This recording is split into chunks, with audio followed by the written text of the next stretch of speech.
मैं आपसे एक बात कहना चाहता हूं, नरम हो जाओ मेरे प्यारों, हो जाओगे, नरम हो जाओगे। अमन अमन, सुकून सुकून।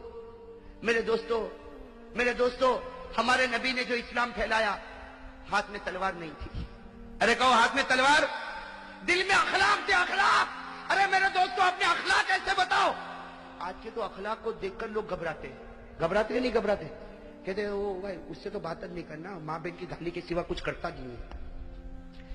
अरे मेरे प्यारे दोस्तों, मैं तो जब बात पर आया हूं तो एक बात बताऊं, हम लोग इतने नालायक हो गए, हमारी माँ भी हमसे मोहब्बत करने को तैयार नहीं रहती। सही कि नहीं मेरे दोस्तों? ये मेरे जवान बैठे, बताओ ना, माँ के साथ क्या सुलूक करते हो? माँ है ना, माँ? अरे बोलो ना, माँ है ना? क्या सुलूक करते हैं हम लोग माँ के साथ? मेरे दोस्तों, आज की माँ एक कचरे के डब्बे से कम नहीं। अरे मेरे दोस्तों, कितने जवान, माफ करना, अल्लाह माफ करे, कितने जवान माँ को गाली देते होंगे, माँ के सामने आवाज उठाते होंगे, माँ के सामने आंख निकालते होंगे, कितने माँ को धक्का देते होंगे, और कितने ऐसे जो माँ को मारते भी होंगे। मेरे दोस्तों, ये हमारा ईमान है। अरे ये ईमान है? माँ कोई कचरा है? अरे हमें हकना मुतना नहीं आता, हमें खाना पीना नहीं आता। वो माँ हजारों की गालियां खाती थी, और रात को हम बीमार होते थे तो पूरी रात जागा करती थी। अरे करती थी कि नहीं? वो बाप जो अपने आप को गुस्से वाला बताता, लेकिन उसके दिल को फाड़ कर देखो, बेटे की मोहब्बत को अपने सीने में कैसे डुबा के रखा हुआ है। वो थोड़ा गुस्से होता है कि मेरा बेटा कुछ काम का बन जाए, लेकिन रात के सन्नाटे में जब तहज्जुद में हाथ उठाता तो कहता, अल्लाह मेरे बेटे को आंखों की ठंडक बना दे।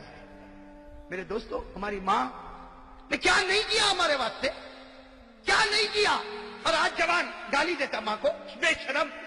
मेरे दोस्तों, गद्दार, और माँ को कहता, माँ रहना हो तो रह, नहीं तो जा। अल्लाह अकबर। वो माँ घर के कोने में बैठ के सोचती होगी, 4 बच्चों को मैंने रखा, और 4 बच्चे मिलकर एक बूढ़ी माँ को न संभाल सके। अरे मेरे दोस्तों, शुक्र करो अगर हमारी माँ जिंदा है, दुआ करो अल्लाह और भी बरकत अता फरमाए। मेरे दोस्तों, शुक्र करो, वो हमारे नबी मोहम्मद रसूलुल्लाह सल्लल्लाहु अलैहि वसल्लम, 6 साल की उम्र, हमारे नबी की उम्र कितनी, और सफर से आ रहे और रास्ते में माँ का इंतकाल हो गया।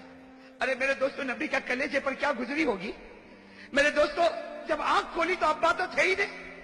आज सफर से वापस आ रहे, और मां न जाने कितने अरमानों से बच्चे को लेकर वापस आ रही, घर भी नहीं पहुंचे, रास्ते में जगह है मकाम इबवा, वहां पर बीबी आमीना का दम टूटा। मेरे दोस्तों, और हमारे नबी फरमाते, अना इब्नु सित्ता सिनी, हमारे नबी साहबा को फरमाते, मैं 6 साल का था, सब लोग मेरी माँ को उठाए और मेरी माँ को सबने घड़े में रखा, मेरी माँ के ऊपर मिट्टी डाली। हमारे नबी फरमाते, मैं 6 साल का, मुझे क्या मालूम मेरी माँ के साथ क्या होता, लेकिन हमारे नबी फरमाते, जब सब जाने लगे और मुझे कहने चलो, तो नबी फरमाते, मैं माँ की कब्र से लिपट गया था, मैं मेरी माँ की कब्र से लिपट गया था, और मैंने कहा था तुम चले जाओ, मैं मेरी माँ के साथ आऊंगा। मेरी माँ जब उठेगी और वापस आएगी, मैं मेरी माँ के साथ आऊंगा। नबी फरमाते, मुझे वो घड़ी याद है, लोगों ने मुझे खींचा, मेरे सर पर हाथ रखा और मुझे लेकर गए, और मेरी माँ मुझसे दूर हो गई। हमारे नबी फरमाते, साहबा, 1 लाख साहबा जमा है। हमारे नबी फरमाते, साहबा, काश मेरी माँ जिंदा होती, और ईशा का वक्त होता, मैं नमाज पढ़ाता, और सारे साहबा मेरे पीछे नमाज पढ़ते, और सामने खिड़की खुलती, और उसमें से मेरी माँ मुझको आवाज देती, मोहम्मद। नबी फरमाते, अल्लाह की कसम, नमाज तोड़ देता और माँ के पास चला जाता। Mm-hmm.